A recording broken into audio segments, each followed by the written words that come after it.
Hi, everyone, and welcome to Heal Endometriosis Naturally with Wendy K Laidlaw. Wendy has spent the last 2 years helping women with various stages of endometriosis to heal naturally after putting her condition into remission. After her own healing success from stage 4 endometriosis and adenomyosis, she's inspired to heal others, and her goal is to help some of the 175 million women know that there is another way other than painkillers, drugs, or surgery. This is the place to be for real talk with real people for real results, so you can learn how to heal your endometriosis naturally.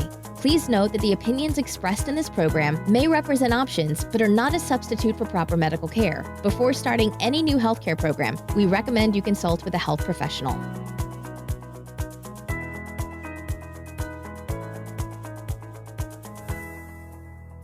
Hey everyone, it's Wendy K Laidlaw here, and as always, I hope that this finds you well. Well, today I just wanted to talk a bit more about what is referred to as our inner parts. I want to talk about parts. I'm talking about like sub-personality elements to our character. Obviously, I think when people do hear different voices in their heads at times doing in different situations, they may sort of feel like, am I going crazy? Am I going Looney Tunes? What do I do with all these different parts in inverted commas?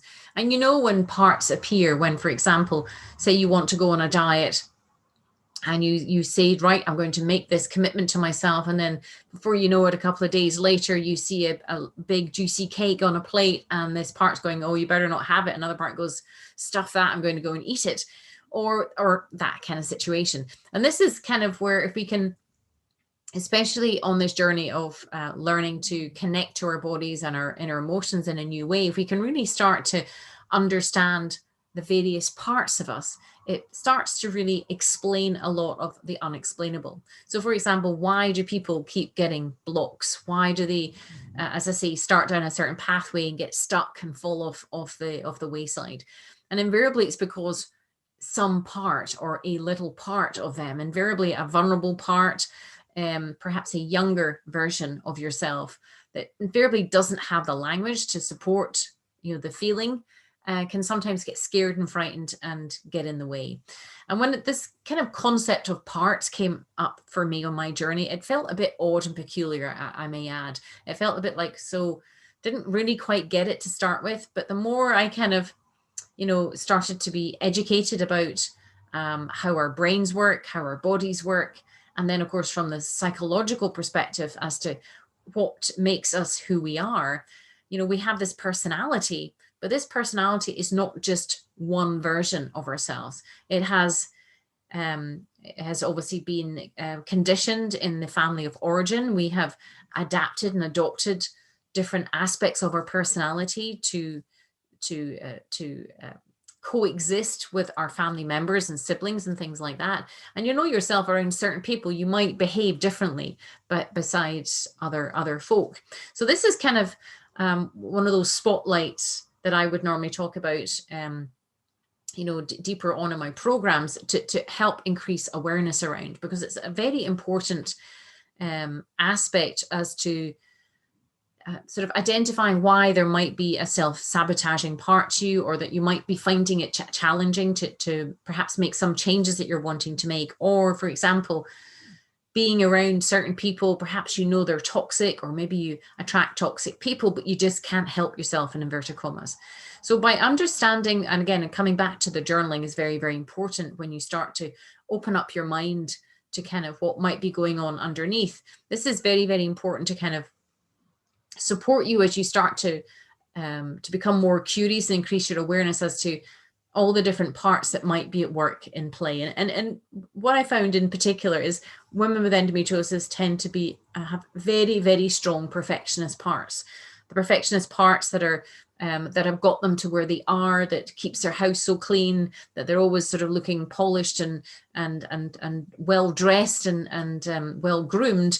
At the same time, that quality is very much respected by society, that perfectionist side.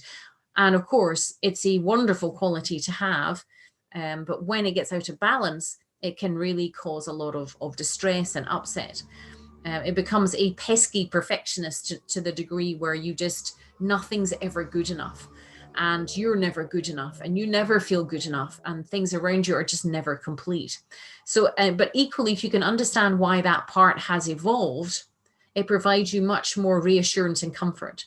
As I say, if we go back to our family of origin, that perfectionist part probably kept you safe. For example, if you had a parent that didn't like mess, or they blew up, or they exploded, or they got angry or rageful when you didn't do something a certain way, then you would learn that actually making sure that that was perfect was absolutely essential to the equilibrium and the balance in your home.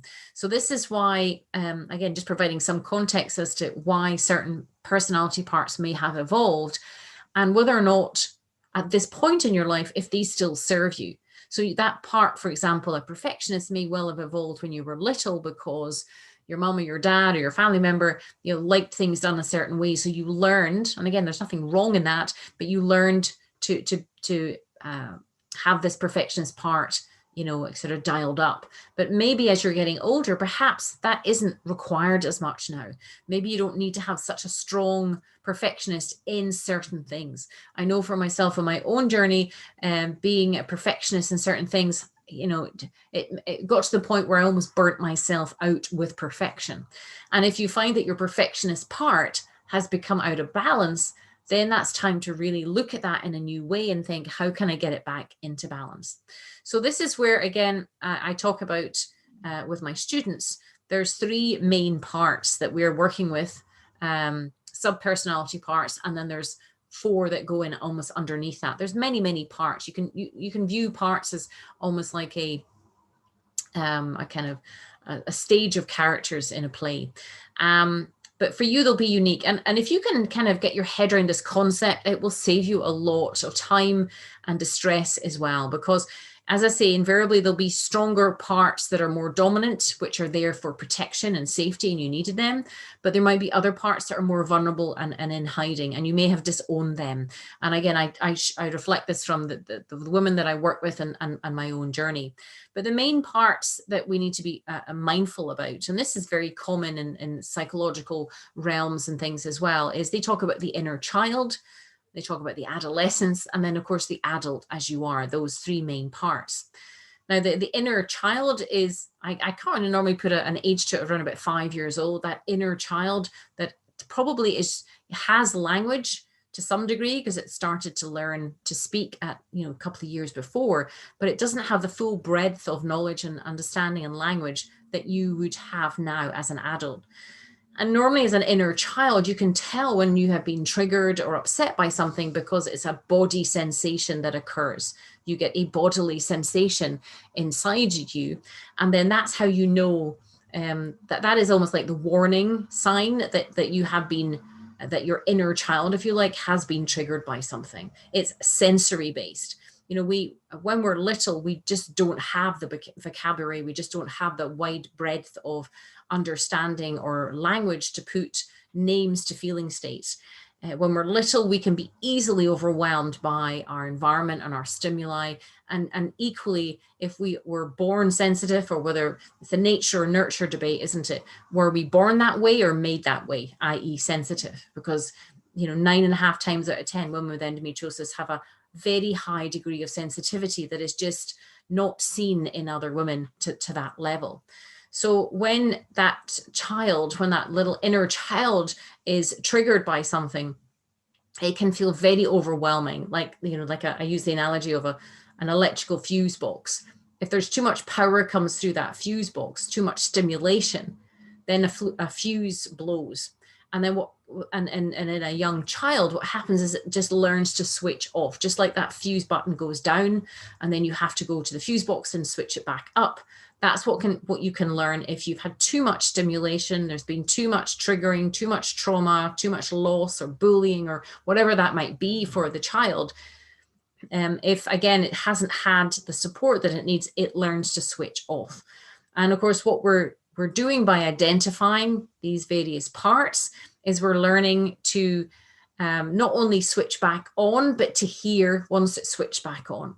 And what I mean by that is we can when we start to feel the body sensations that we've ran away from or switched off from, initially it might feel like we're going to get eaten up or swallowed up or drown in them, because it can sometimes feel so overwhelming. And unless you've been through that yourself, or you relate to that, it's very difficult for people to understand.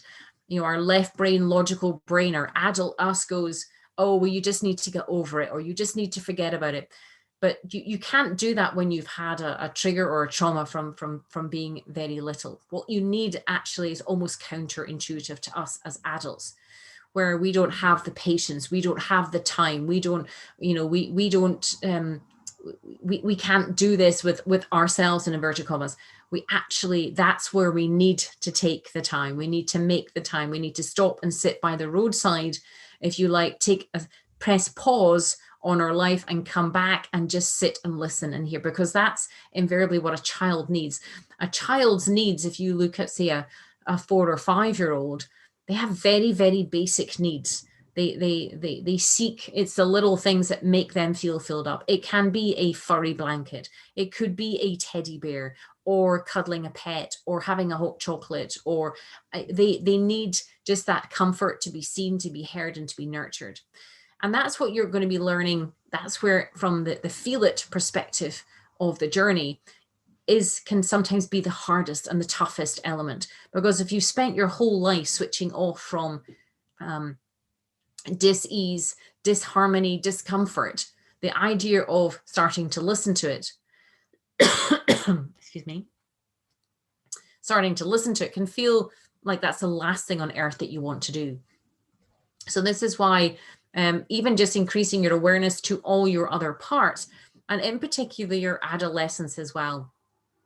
Your adolescence part is very strong, is very stubborn, probably quite willful, and it has a classic, and I know I was a classic, tell me what to do, but don't tell me what to do kind of part as an adolescence. And this is, again, a natural rite of passage.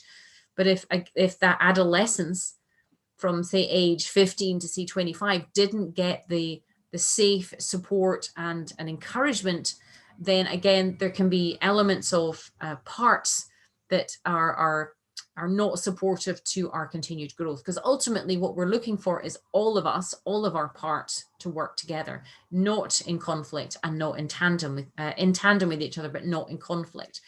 And when the idea of parts was suggested to me, again, as I say, there's many models in the psychological realm, the kind of essential family model and things like that. It felt quite sort of, I got it and I understood it, but they felt almost quite clinical in its approach. And what worked for me was this understanding that on a kind of sub-personality level, the first layer, if you like, is the inner child, a vulnerable child that, let's assume, has no language. It's just all sensory.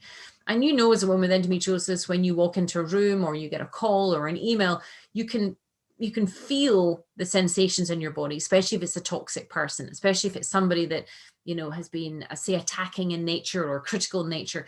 You can feel those feelings. And that is really, again, like a child, like a young child who doesn't have the language or doesn't have the know-how to protect itself. It is felt first in the body. And really what we're looking to do on the journey is slow things down if we can. Just notice the sensations that are almost like tickled sensations, if you like, that occur just before the feeling. Because we're just trying to slow things down, because if a child has grown up in an environment where there's just been too much overstimulation for whatever reason, it programs the nervous system to be more reactive. I mean, I just used to be like this, jumping around, reacting all over the place to so many different things, so many different people. It was exhausting. And of course, what we're looking to do now is to fill up our bath of energy. We're looking to dial down our nervous system so that, because when the nervous system is dialed up, the immune system is impaired. It doesn't have the energy to do what it needs to do, which is to mop up the endometrial deposits, to reduce the cysts or get rid of the fibroids or help with adenomyosis, whatever has shown up for you.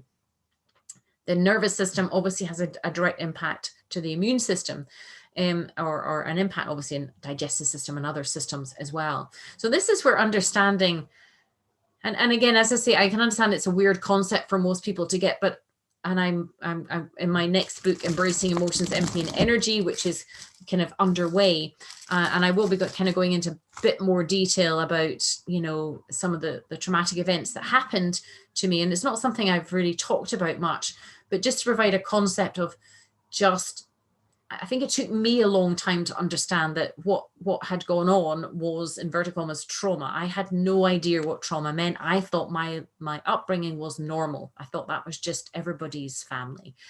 Although I think somewhere deep down I thought it wasn't normal, but I'd normalized what my family was. So the concept of parts and inner dialogue and listening to various aspects of myself initially kind of made me think, oh my goodness, does this mean that I'm crazy to start to listen to these parts? But of course I knew I wasn't. It just, I knew that I was in conflict. I had lots of kind of conflict to certain areas of my life that I felt I should do something, but yet felt I didn't want to do something. And it was how to navigate those ends of the spectrum and come somewhere in the middle that really kind of appealed to all parts of me. So as I say, the inner child is ultimately, like the Russian doll said, at the core of who you are, that little you. And I see it, you know, with my daughter when she's teaching 5-year-olds, and they're so cute and they're so sweet, and they're the innocence and the earnestness of them, you know, and their language ability is quite simple, but they're very sensory, as in what I mean by that is they pick up on all sorts of little things, like they're not stupid.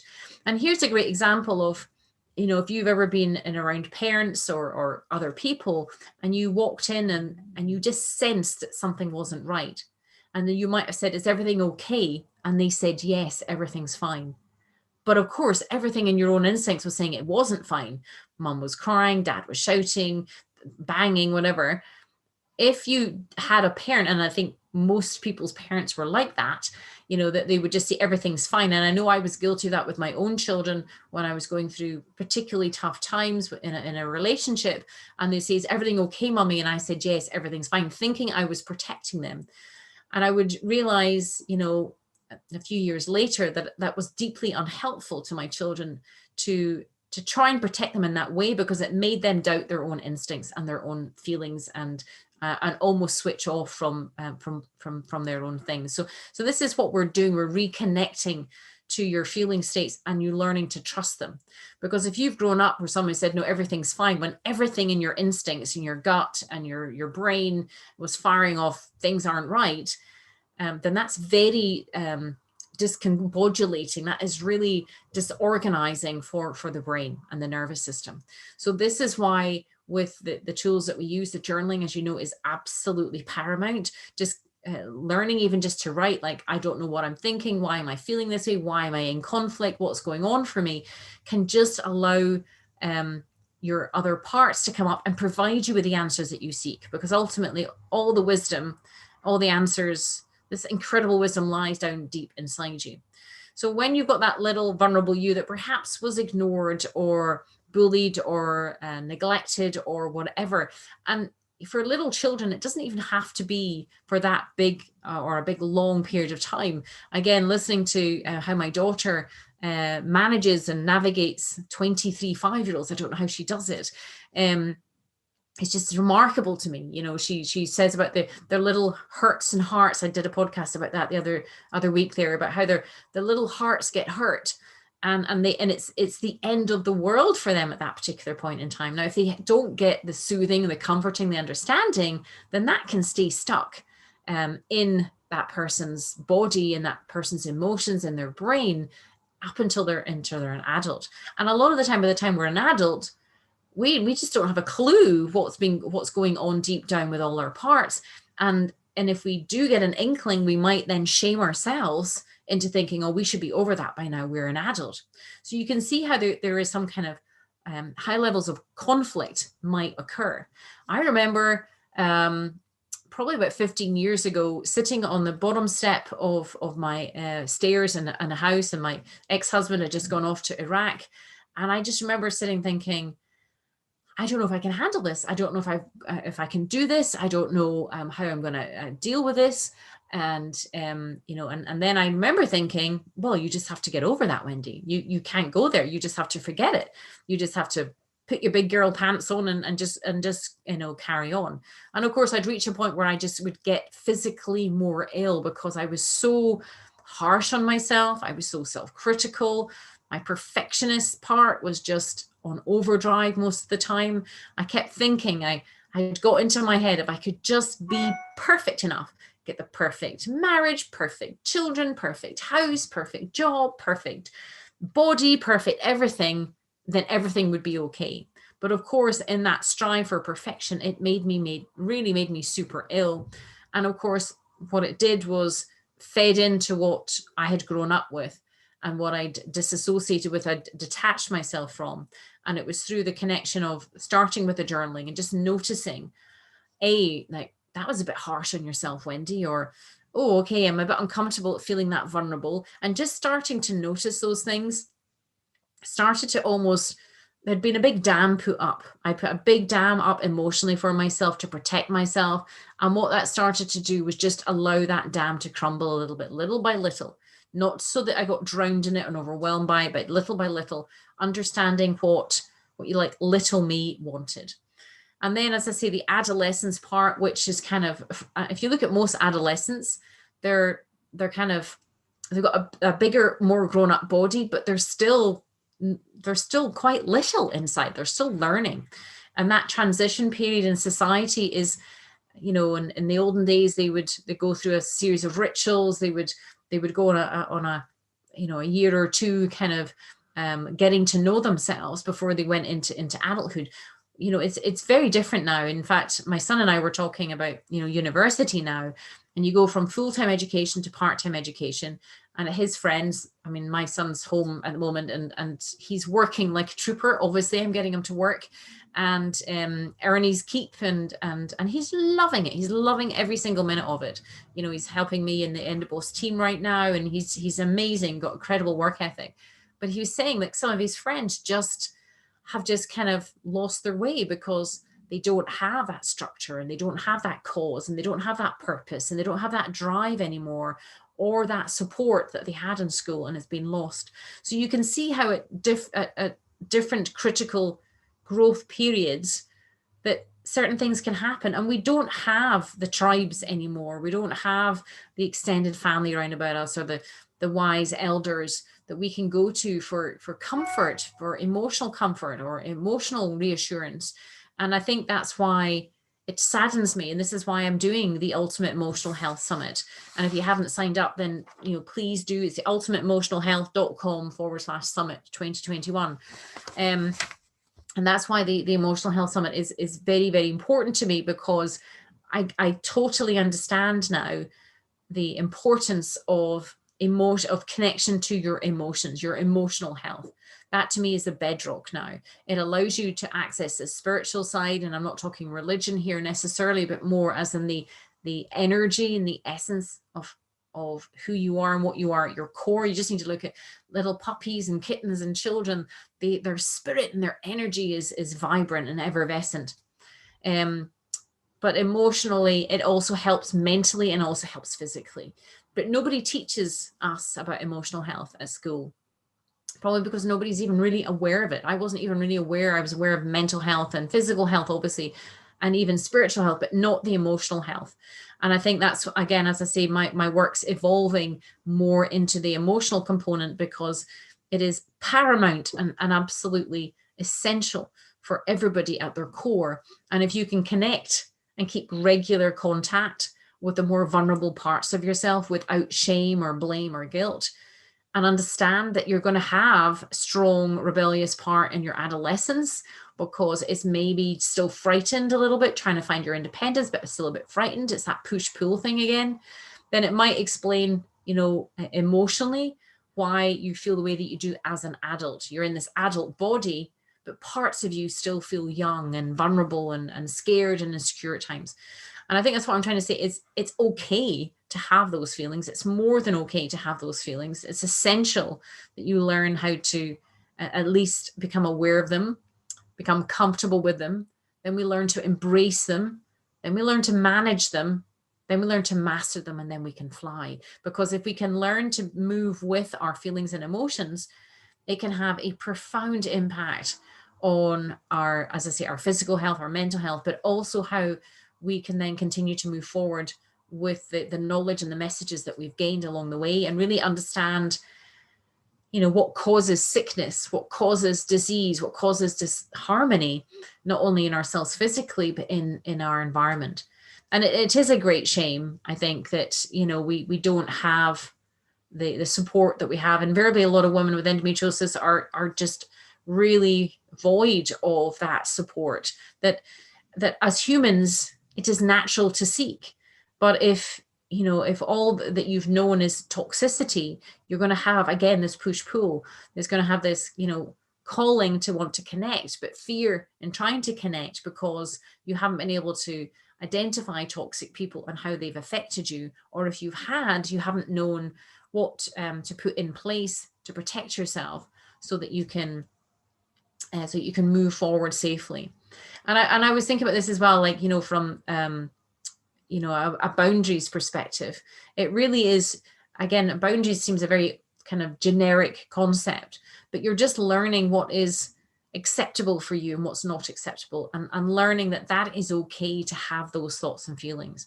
That if there is a nice person in your midst and you're maybe slowing things down, if they're a nice person, that they will love you for that and respect you for that. If they're a toxic person, they'll push your boundaries and they'll muck you around and they'll make you doubt yourself and they'll chastise you and they'll criticize you. And those people are dangerous for your health.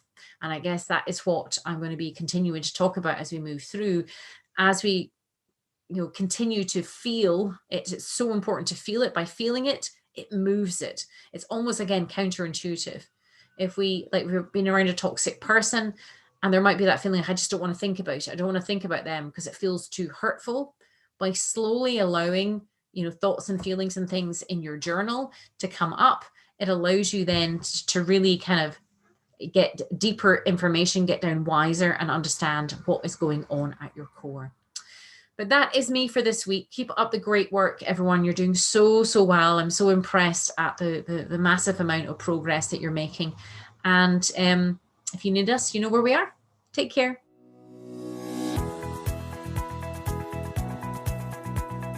Thanks for listening to Heal Endometriosis Naturally with Wendy K Laidlaw. And I hope you enjoyed the show. Don't forget to subscribe, like, and rate us. If you're interested in learning more, you can download your top 5 jumpstart tips at healendometriosisnaturally.com and jump on the VIP email list. Remember to keep you number one. The world needs a healthy you.